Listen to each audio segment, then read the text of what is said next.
Hi, today I'll be talking about my new monitor that I've just purchased. That's the Asus ProArt PA32UC. Um, as you can see from the box, that's a professional monitor. I was thinking for a long time which one to replace my LG MU97, which just died one day. After I tried several mid-range monitors from LG and I didn't like the result, my alternative was to jump for the monitors that are above 11-1200 range. Both ViewSonic and BenQ currently don't have 32-inch monitor that covers 100% of Adobe RGB. So I decided to go for the Asus PA32UC. One of the deciding factors besides the image quality and the good characteristics of the monitor was the fact that it's coming with a free X-Rite i1 Display Pro calibrator tool, which by itself costs about $250. So after the $700 discount from B&H, the monitor went down from $2,000 to $1,300. And with the cost of the calibrator, I decided to pull the trigger and purchase it.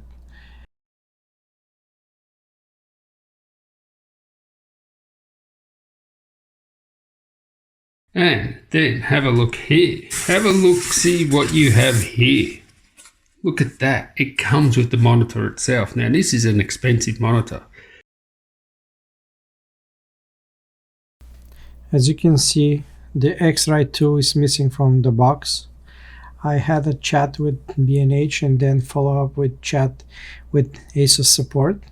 You can see what the agent from B&H told me. The customer support rep from Asus told me the same thing. They never heard about such tool to be included in the box with the monitor. But then the question is, why all the reviewers online have one in their boxes with the monitor?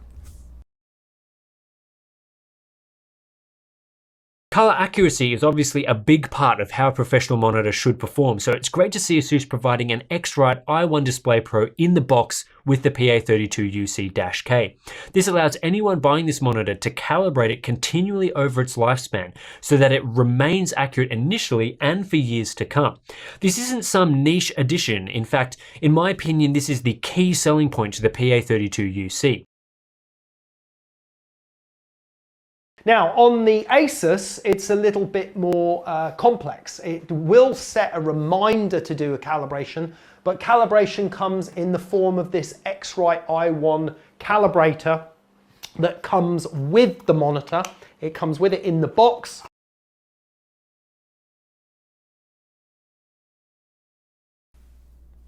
So it seems that all the three reviewers were from Australia, and maybe Asus included the X-Rite only for Australian market. I'm not sure, but after I spoke with them, they definitely said that it doesn't come in US with the monitor for free, which was a little bit of disappointment. But considering the good quality of the monitor, I decided that's not a big deal and will not be a deciding factor for me to purchase or not that monitor.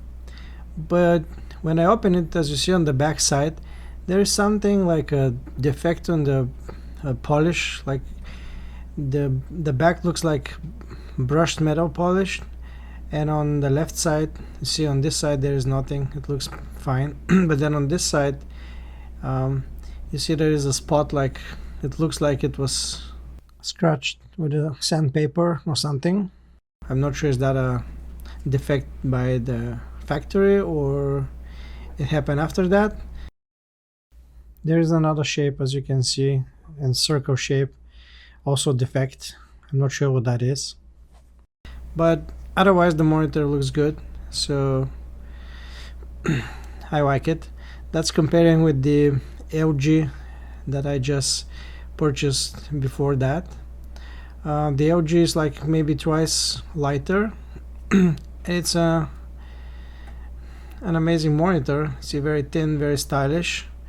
very light, maybe because the power brick is outside of the monitor and on the Asus part is integrated in the monitor, but the Asus is very heavy, like at least twice more heavier than the last few LGs that I purchased. Inside the box there was a few envelopes, and you can see I'm opening one of them. There are a lot of paper, documentation. There is a USB drive which I still haven't tried what's inside, but I will do. There is the calibration charts. There's a little thank you note from Asus, and you can read what it says, that they appreciate the purchase and stuff like that. Not big deal, but it's still a nice thing to see that they appreciate me as a client. Inside there were some instructions like how to do the firmware updates and different stuff like that. You see the VIP membership notice, which is just warranty stuff, I guess. I still haven't filled those out. That's the calibration charts, like the factory calibration, the testing report. And this was the box that was inside. So let's see what's inside that box. This one is the back panel, which is like a plastic cover which covers once you plug the cables, and you can use this one to close the cables inside so they don't just dangle out. This is a CD, I believe, with the software. I still haven't installed it. I just used the drivers that Windows was able to manage to install. That's this cable holder. There's a few cables inside. We have a USB-C cable. We have also HDMI cable. We have the DisplayPort cable and the power cable. I still haven't installed all the software that came with Asus, probably because the colors were right spot on. With a little calibration from Windows, it just slightly moved the brightness and the contrast, and it's just perfect. I don't see a reason to look for something else. What I did notice though is the white halo that comes when the dynamic dimming is turned on, but check for yourself. As you see, I'm turning the dynamic dimming on,